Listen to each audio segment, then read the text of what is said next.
Join me as I take on the crazy challenge of selling our family home without telling my mom, and see how it all unfolds when she finds out. Our family home was more than just a house.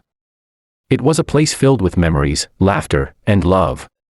Growing up, I shared countless moments with my mom and siblings within those walls. My mom, in particular, had a deep connection to the house, as she had spent years building a life there for our family. I was very close to my mom.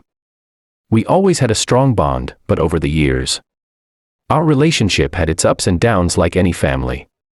The decision to sell the house wasn't made lightly.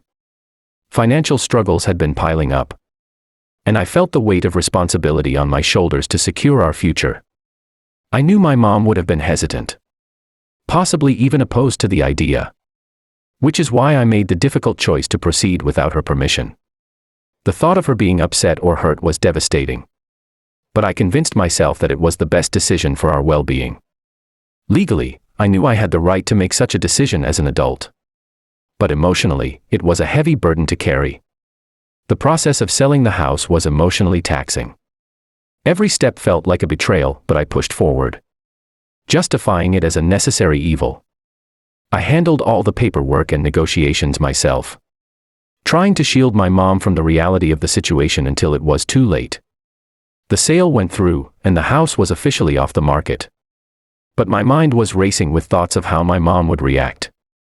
When my mom found out about the sale, her world was turned upside down.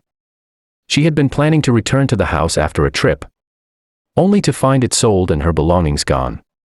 Her reaction was a mix of shock, anger, and sadness. She felt blindsided and questioned how I could do such a thing without her consent. Our relationship was strained for a while, as she struggled to come to terms with what had happened. The guilt was overwhelming, but I knew I had to stand by my decision.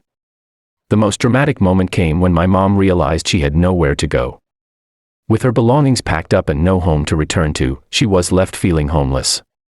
The pain and despair in her eyes still haunt me.